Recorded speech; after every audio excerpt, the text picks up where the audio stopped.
I can't remember what it's called.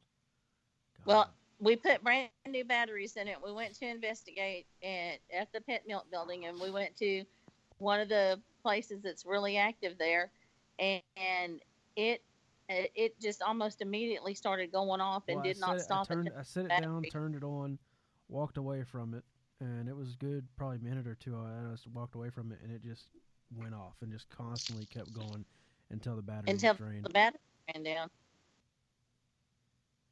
and then put new batteries in it, set it up again, and nothing. See, so I mean, I don't know, and we've used it so many times, and we've never had interaction with it until then. Yeah, James makes a REM pod unit that is just one of the best I've ever seen. Uh, Hmm. we've used it in several of the new TV shows that were filmed. I've used a lot of his equipment, and he's got a temperature gauge on that thing that is instantaneous. I've never seen anything like that good or that like that at all. And when you can use the equipment, you get verification of something happened. And it's like, well, I got a K2 meter. I'm like, really? You know, that's fine, but you just spent 79 to 150 bucks for something you saw on TV. You go to any hardware store and pick up an elf meter for 10 bucks. It's the same circuitry, just three less lights. But it's the same thing, and you didn't spend Yeah, 150 bucks. the Elf Zone meters. Yeah, Yeah, we have two of those. yeah. I mean, Well, I I'd really say enjoy. know your gear, know how it works, why it works, and Yeah. how it works. You've got to know that. That's how I got involved. I was explaining to them how this thing works and how this thing works. I'm an electronic technician, so by trade, There you so go. I kind of know some of that frequency. And I'm also an That's amateur radio operator. Well, I that's really just like enjoyed this, but I'm going to have to jump off of here right now. It's my daughter's birthday, and she just got here, so Okay. um, tell her we it was say nice happy speaking birthday. with you. Thank you. Nice Nice speaking with speaking you. with you, and guys, I'll talk to y'all later. All right. Bye. See ya. But the same thing with how many people, how many times you say, if you're here, turn on the flashlight. Yeah. Well, I'm sorry, when you have to unscrew a flashlight where it's almost completely separated, that's just thermal induction. There's nothing Exactly. paranormal about it. It's scientific. But people will argue about it just like they argue about orbs. When you're dealing with voltage, electricity, metal, and vibration, you've got the perfect shock-proof thermal induction.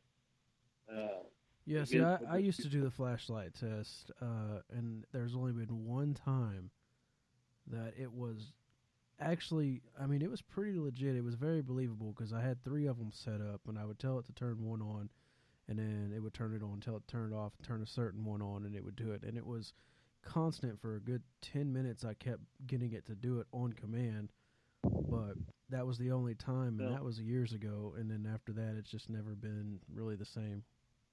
and so I'll argue this fact with you all night.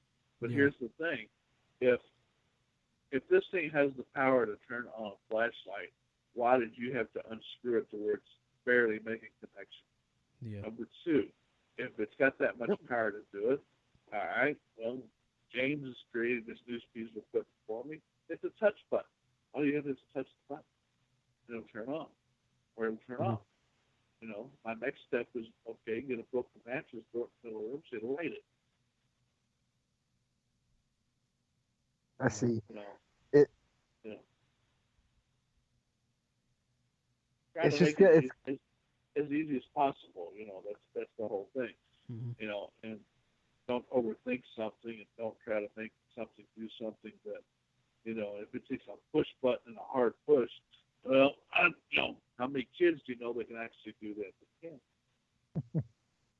it needs to be as how do I put this into words? But it needs to be almost not touched by us to make it work. If that makes any sense. Like your K2 going off, or your elf meter or whatever you're using. I mean, it's we can't make that happen with our hands. Where the flashlight, we had to do something to it to get it to do that, right? Right. If you've got to tamper with it, why even waste your time with it? Yeah, exactly, because it's been tampered with at that point. We don't do it with our EVPs, so why would we do it with our equipment to make it do what we want it to do? Yep. Right. And again, when we're getting back to EVPs, people get up here and say, well, I caught this, I caught that. And, well, okay, fine. Go analyze it and see what the frequency of the range is. If it's something, again, that's something we can't hear or can't speak in, you've got something interesting.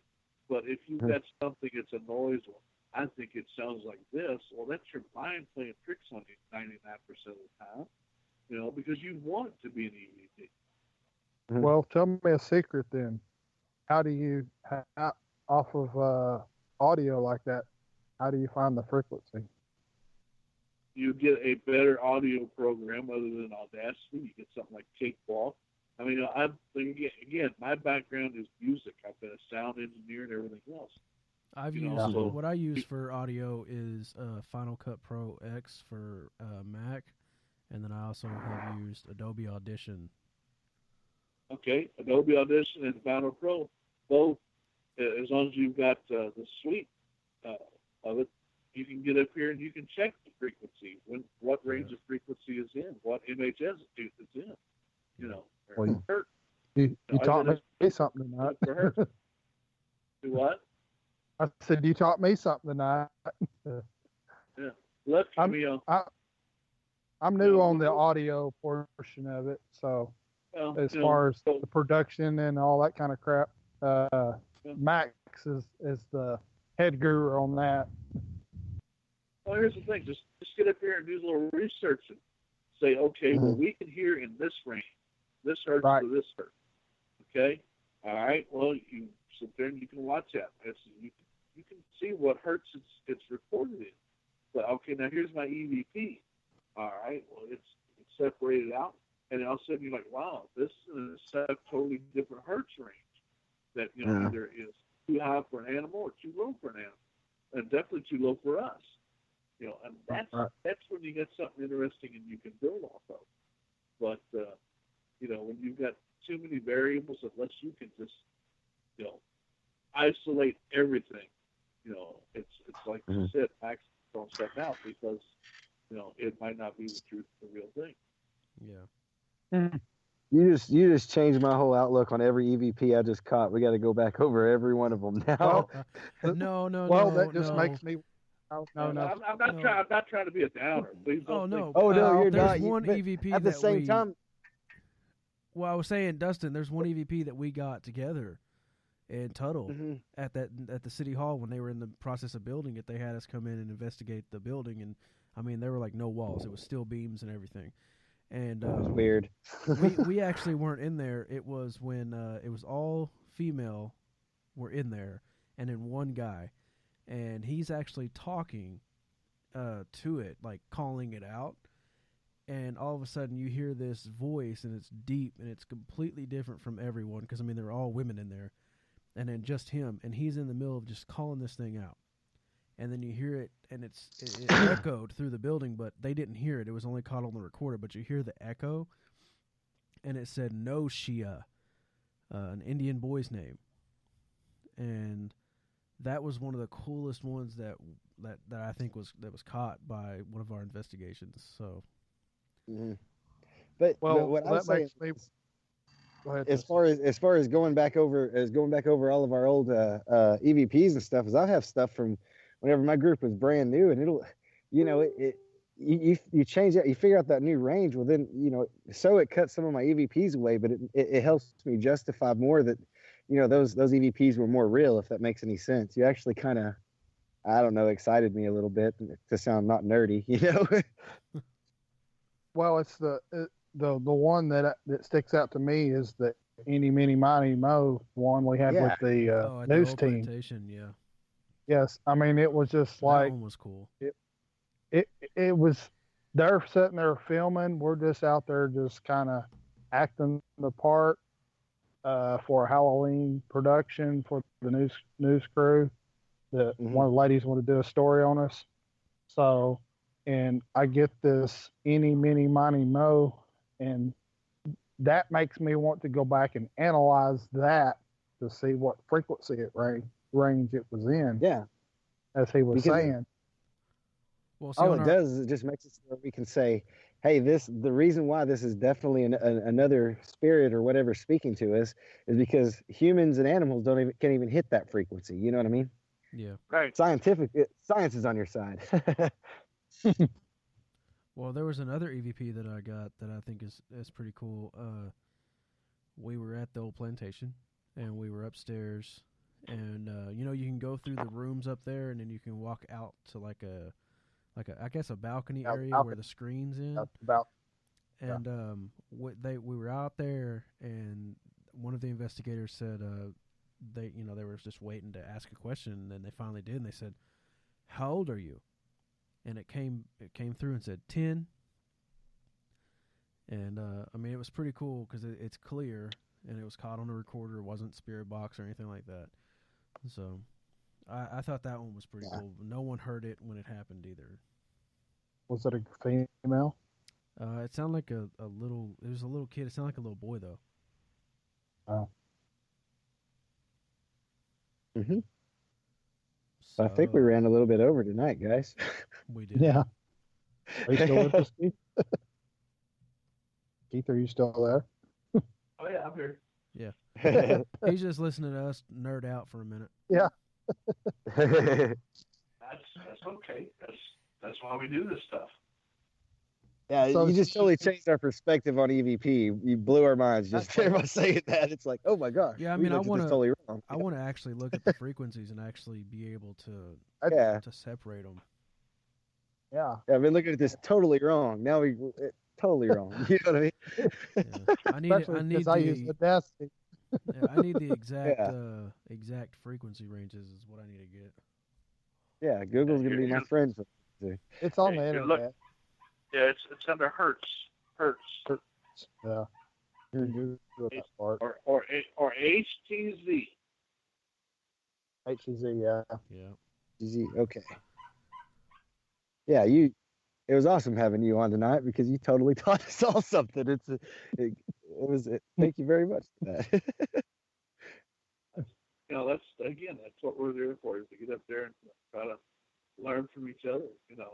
There are no experts. If somebody says they're an No. expert, you know what you do with them? Yeah, everything's based on theories. That's exactly what all of us say all the time. There ain't no experts. Everybody just has what works for them, right? That's right. If somebody tells you they're an expert, you shoot them. Yeah, it's not. You can't do that.